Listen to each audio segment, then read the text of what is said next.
புது வீடு கட்டுறேன். என்ன டைல்ஸ் போடலாம்? ஹர்ஷா டைல்ஸ் வாங்க. இது ஆர்டினரி இல்ல, எக்ஸ்ட்ராஆர்டினரி. ஹர்ஷா டைல்ஸ். வணக்கம். செய்தி சுருக்கம். விஜய் சுனாமியில் சிக்கிட்டோம், பழனிசாமி புலம்பல். சட்டசபை தேர்தலில் தமிழக வெற்றிக் கழகம் வெற்றி பெற்று முதல்வர் விஜய் தலைமையில் ஆட்சி அமைத்துள்ளது. இக்கட்சியுடன் கூட்டணி வைத்து ஆட்சியில் பங்கு வகிக்க அதிமுக எம்எல்ஏக்கள் விருப்பப்பட்டனர். ஆனால் பழனிசாமி ஏற்க மறுத்ததால் அதிமுகவில் பனிப்போர் நிலவுகிறது. இந்த சூழலில் பெரும்பாலான மாவட்ட செயலர்கள் தன் பக்கம் உள்ளனர் என்பதை தெரியப்படுத்தும் வகையில் அவர்களை பழனிசாமி சென்னைக்கு வரவழைத்தார். அப்போது இன்றைய அரசியல் சூழல் குறித்து புலம்பியுள்ளார். அதிமுக மாவட்ட செயலர்கள் சிலர் கூறியதாவது: தேர்தலில் விஜய் ஓட்டுகளை பிரிப்பார், அது திமுகவுக்கு எதிராக அமையும், நாம் தான் ஆட்சி அமைப்போம் என பழனிசாமி அதீத நம்பிக்கையுடன் இருந்தார். ஆனால் யாருமே எதிர்பார்க்காத வகையில் தாவேக பெரும்பான்மை இடத்தை நெருங்கி அதிர்ச்சியை கொடுத்தது. இதுகுறித்து எங்களிடம் பேசிய பழனிசாமி, விஜய் எனும் சுனாமி மொத்தமாக ஓட்டுகளை அள்ளி சென்று விட்டது, கவலைப்பட வேண்டாம், அரசியலில் ஏற்ற இறக்கம் சகஜம். முதல்வராக இருந்த ஸ்டாலினை அவர் தொகுதியில் தோற்றுவிட்டார், நாம் ஆக்கப்பூர்வமான எதிர்க்கட்சியாக செயல்பட வேண்டும் என்றார். மாவட்ட செயலராக உள்ள சில எம்எல்ஏக்கள் தாவேகவுடன் கூட்டணி அமைத்து ஆட்சியில் பங்கெடுத்தால் கட்சியை வலுப்படுத்துவதோடு திமுகவையும் எதிர்கொள்ள முடியும் என்றனர். அதற்கு மறுப்பு தெரிவித்த பழனிசாமி, அதை நான் பார்த்துக் கொள்கிறேன், கட்சி நிர்வாகிகளுக்கும் தொண்டர்களுக்கும் நீங்கள் தைரியமூட்டுங்கள் என ஆறுதல் சொல்லி அனுப்பினார் என்றனர். அதிமுகவில் பிளவு, பழனிசாமி வெஸ் வேலுமணி. சட்டசபை தேர்தலுக்கு பின் அதிமுகவில் கடும் குழப்பம், அதிருப்தி நிலவுகிறது. மொத்தமாக உள்ள 47 எம்எல்ஏக்களில் 17 பேர் எடப்பாடி பழனிசாமிக்கு ஆதரவாக உள்ளனர். எஞ்சிய 30 பேர் சி.வி. சண்முகம் தலைமையில் தனியாக செயல்படுகின்றனர். இது பற்றி பழனிசாமியிடம் கேட்டபோது அவர் எந்த பதிலும் சொல்லாமல் சென்றார். அதிமுக சட்டசபை கட்சி தலைவராக பழனிசாமியை தேர்வு செய்து 17 எம்எல்ஏக்கள் தற்காலிக சபாநாயகரிடம் கடிதம் கொடுத்தனர். அதேபோல் சி.வி. சண்முகம் தலைமையிலான 30 எம்எல்ஏக்கள் எஸ்.பி. வேலுமணியை சட்டசபை கட்சி தலைவராக தேர்வு செய்து ஒப்புதல் கடிதத்தை தற்காலிக சபாநாயகரிடம் கொடுத்துள்ளனர். இதனால் சட்டசபை கட்சி தலைவர் பழனிசாமியா வேலுமணியா என்ற குழப்பம் ஏற்பட்டுள்ளது. அதிமுகவில் பிளவு ஏற்பட்டிருப்பது இதன் மூலம் வெட்ட வெளிச்சமாகியிருக்கிறது. இது பற்றி சி.வி. சண்முகத்திடம் கேட்டபோது பொறுமையாக இருங்கள் என்று மட்டும் கூறி சென்றார்.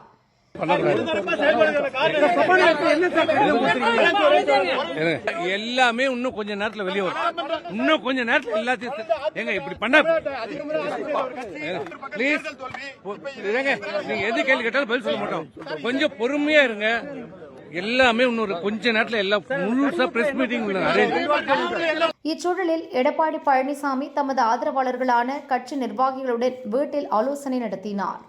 நீண்ட ஆலோசனைக்கு பின் நிர்வாகிகள் வெளியே வந்தனர். அவர்கள் கூறும்போது, அதிமுகவில் எந்த குழப்பமும் இல்லை, தற்போதுள்ள கருத்து வேறுபாடுகள் எல்லாம் சரியாகிவிடும், நாங்கள் ஒற்றுமையாகத்தான் இருக்கிறோம், எந்த பிரிவும் இல்லை என்றனர். பல்வேறு பிளவுகளாக அதிமுக 20 எம்எல்ஏக்கள் ஃபர்ஸ்ட் எடப்பாடி பழனிசாமி அவர்களை எதிர்க்கட்சி தலைவராக. ஒரே ஒரு விஷயம் சொல்றேன், நீங்கள்லாம் நினைக்கிறது, ஆசைப்படுறது, உங்க முதலாளிங்க நினைக்கிறது எதுவும் நடக்க போறதில்ல. நன்றி, வணக்கம். தாவேக அரசுக்கு இது தெரியுமா? சிபிஐ விசாரணை தடுக்கும் முயற்சி. கடந்த திமுக ஆட்சியில் செந்தில் பாலாஜி மின்சார அமைச்சராக இருந்தபோது டிரான்ஸ்பார்மர்கள் வாங்கியதில் நடந்த ஊழலில் அரசுக்கு 397 கோடி ரூபாய் இழப்பு ஏற்பட்டதாக கூறப்பட்டது. இது தொடர்பாக சிபிஐ விசாரிக்க ஹைகோர்ட் உத்தரவிட்டது. இதை எதிர்த்து தமிழ்நாடு மின் உற்பத்தி மற்றும் பகிர்மான கழகம் சுப்ரீம் கோர்ட்டில் முறையிட்டது. ஆனால் அந்த மனு இன்று தள்ளுபடியானது. இந்த விவகாரம் தொடர்பாக தமிழக பாரதிய ஜனதா முன்னாள் தலைவர் அண்ணாமலையின் அறிக்கை. டிரான்ஸ்பார்மர் ஊழல் தொடர்பான அனைத்து முக்கிய கோப்புகளை சிபிஐயிடம் வழங்க ஹைகோர்ட் உத்தரவிட்ட நிலையில் அரசு நிறுவனமான மின் உற்பத்தி மற்றும் பகிர்மான கழகம் சுப்ரீம் கோர்ட்டில் மேல்முறையீடு செய்தது ஏன்? முந்தைய அரசால் மேல்முறையீடு செய்யப்பட்டிருந்தாலும் புதிதாக அமைந்த தாவேக அரசுக்கு இது பற்றி தகவல் அளிக்கப்பட்டதா? சிபிஐ விசாரணையை தடுக்க செய்யப்பட்ட மேல்முறையீடு விவகாரத்தில் தாவேக அரசு தலையிட வேண்டும். தாவேக அரசு உண்மையிலேயே தனது ஊழல் எதிர்ப்பு வாக்குறுதியில் உறுதியாக இருக்கிறது என்றால் முந்தைய திமுக அரசு திரும்பப் பெற்ற சிபிஐ விசாரணைக்கான பொது ஒப்புதலை மீண்டும் வழங்க வேண்டும். மேலும் முன்னாள் அமைச்சர் நேரு தொடர்பான வழக்குகள் உட்பட பல ஊழல் புகார்களில் லஞ்ச ஒழிப்புத்துறை எஃப்ஐஆர் பதியாமல் இருப்பதும் குறிப்பிடத்தக்கது என அண்ணாமலை கூறியுள்ளார். முதல்வர் ஆனதும் ஒய் பிரிவு Z+ ஆனது. 24/7 பாதுகாப்பு நெருங்க முடியாது. தவிக தலைவர் விஜய் முதல்வர் ஆன பின் அவருக்கு Z+ பாதுகாப்பு வழங்கப்பட்டுள்ளது. இதற்கு முன் ஒய் பிரிவு பாதுகாப்பு வழங்கப்பட்டது. Z+ பாதுகாப்பு என்பது தனிநபருக்கு வழங்கப்படும் மிக உயரிய அடுக்கு பாதுகாப்பு. உயிருக்கு அச்சுறுத்தல்களை எதிர்கொள்ளும் தலைவர்கள், முக்கிய அரசியல்வாதிகளுக்கு இந்த பாதுகாப்பு வழங்கப்படுகிறது. பிரதமருக்கு வழங்கப்படும் பாதுகாப்புக்கு அடுத்தபடியாக உயரிய பாதுகாப்பு வளையமாக Z+ கருதப்படுகிறது. இந்த குழுவில் 55 அல்லது அதற்கு மேற்பட்ட பாதுகாப்பாளர்கள் இருப்பார்கள். 24 மணி நேரமும் பாதுகாப்பு வழங்குவார்கள். கமாண்டோக்கள் மற்றும் ஆயுதம் ஏந்திய காவலர்களும் இருப்பார்கள்.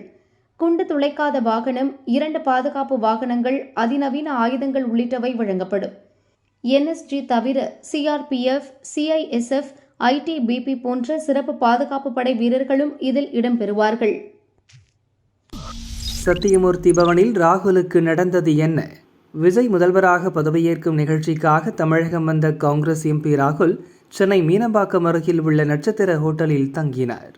அங்கிருந்து விஜய் பதவியேற்பு நிகழ்ச்சிக்கு சென்று பின் தமிழக காங்கிரஸ் தலைமை அலுவலகமான சத்தியமூர்த்தி பவனுக்கு சென்றார். அங்கு தள்ளுமுள்ளி ஏற்பட்டதால் உடனே ஹோட்டலுக்கு திரும்பினார். காங்கிரஸ் முன்னணி தலைவர்கள் மற்றும் நிர்வாகிகளுடன் ஆலோசனை நடத்தினார். அனைவரின் கருத்தை கேட்டறிந்த ராகுல், இனியாவது தமிழகத்தில் கட்சியை வளர்க்க பாருங்க என கோபமாக கூறிவிட்டு டெல்லி புறப்பட்டு சென்றுள்ளார். இது கட்சி நிர்வாகிகளிடம் அதிர்ச்சியை ஏற்படுத்தியுள்ளது. இதற்கிடையே சத்தியமூர்த்தி பவனில் ராகுலுக்கு போதிய பாதுகாப்பு ஏற்பாடு செய்யாதது அதிருப்தியை ஏற்படுத்தியுள்ளது. ராகுலை வரவேற்பது கூட ஒழுங்காக நடக்கவில்லை. இந்த குறைபாடுகளுக்கு காரணமானவர்கள் மீது நடவடிக்கை எடுக்க வேண்டும். வெளியாட்கள் உள்ளே புகுந்து நெருக்கியதால் ராகுல் நிலை தடுமாறி உள்ளார். உரிய பாதுகாப்பு இல்லாததால் உடனே புறப்பட்டு விட்டார். பாதுகாப்பு குறைபாடு குறித்து மத்திய உள்துறை அமைச்சகம் விசாரணை நடத்த வேண்டும் என முன்னாள் நிர்வாகி மயிலை அசோக்குமார் அறிக்கை வெளியிட்டுள்ளார். எரிபொருள் தட்டுப்பாடா? மத்திய அரசு விளக்கம். தெலுங்கானாவில் நடந்த நிகழ்ச்சி ஒன்றில் பேசிய பிரதமர் மோடி, ஓராண்டுக்கு தங்கம் வாங்காதீர்கள், பெட்ரோல் டீசல் பயன்பாட்டை குறைக்க பாருங்கள், வீட்டில் இருந்தே வேலை செய்யுங்கள் என்பது உள்ளிட்ட 7 கோரிக்கைகளை மக்களிடம் முன்வைத்தார். இது பெரும் விவாதத்துக்கு வழிவகுத்தது.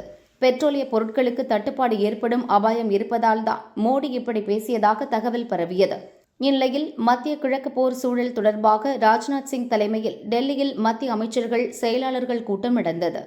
கூட்டத்தில் பேசிய பெட்ரோலியத்துறை இணை செயலாளர் சுஜாதா சர்மா, நமக்கு 90% எரிபொருள் தரும் மத்திய கிழக்கில் போர் நீடித்தாலும் எந்த இடையூறும் இல்லாமல் இந்தியாவுக்கு எரிபொருள் வருகிறது. கச்சா எண்ணெய், பெட்ரோல், டீசல், சமையல் எரிவாயு உள்ளிட்ட எந்த விதமான எரிபொருட்களுக்கும் தட்டுப்பாடு இல்லை. நம்மிடம் போதிய இருப்பு இருப்பதால் அச்சப்பட தேவையில்லை. சர்வதேச சூழல் காரணமாக மக்களிடம் எரிபொருள் சிக்கனம் வேண்டும் என்பதைத்தான் வலியுறுத்தினார். மாறாக இந்தியாவுக்கு எந்த சிக்கலும் இல்லை என்று சுஜாதா சர்மா விளக்கமளித்தார். காற்றழுத்த தாழ்வால் தமிழகத்துக்கு கனமழை. தென்மேற்கு வங்கக்கடலில் உருவான புதிய காற்றழுத்த தாழ்வு பகுதியால் தமிழகத்தில் மே 17 வரை மழை கொட்டி தீர்க்கும் என்று சென்னை வானிலை மையம் கூறியுள்ளது. அதன் அறிக்கை. வடக்கு இலங்கை கடலோர பகுதிகளுக்கு அப்பால் தென்மேற்கு வங்கக்கடல் பகுதியில் நேற்று காலை புதிய காற்றழுத்த தாழ்வு பகுதி உருவானது. அடுத்த 24 மணி நேரத்தில் அது மேலும் வலுப்பெறக்கூடும். காற்றழுத்த தாழ்வு பகுதியின் மையப்பகுதியில் இருந்து தெற்கு லட்சத்தீவு பகுதிகள் வரை தென் தமிழக வழியாக ஒரு வளிமண்டல காற்றழுத்த தாழ்வு பாதை நிலவுகிறது. இதன் காரணமாக இன்று தஞ்சாவூர், திருவாரூர், நாகப்பட்டினம், மயிலாடுதுறை மாவட்டங்கள் மற்றும் காரைக்காலில் இடி மின்னலுடன் மிதமான மழை பெய்யக்கூடும். நாளை மற்றும் நாளை மறுநாள் மேற்கு தொடர்ச்சி மலை மாவட்டங்கள், டெல்டா மாவட்டங்கள் மற்றும் காரைக்காலில் மிதமான மழைக்கு வாய்ப்புள்ளது. 15 மற்றும் 16ஆம் தேதிகளை பொறுத்தவரை நீலகிரி, கோவை, ஈரோடு, திருப்பூர், தஞ்சாவூர், திருவாரூர், நாகப்பட்டினம், புதுக்கோட்டை, ராமநாதபுரம், சிவகங்கை மாவட்டங்களில் கனமழை கொட்டி தீர்க்கும். மே 17 தென் தமிழகம் மற்றும் மேற்கு தொடர்ச்சி மலை மாவட்டங்களில் ஓரிரு இடங்களில் மிதமான மழைக்கு வாய்ப்புள்ளது. சென்னையை பொறுத்தவரை இன்று வானம் ஓரளவு மேகமூட்டத்துடன் காணப்படும். சில இடங்களில் லேசான மழை பெய்யக்கூடும் என்று வானிலை மையம் கூறியுள்ளது.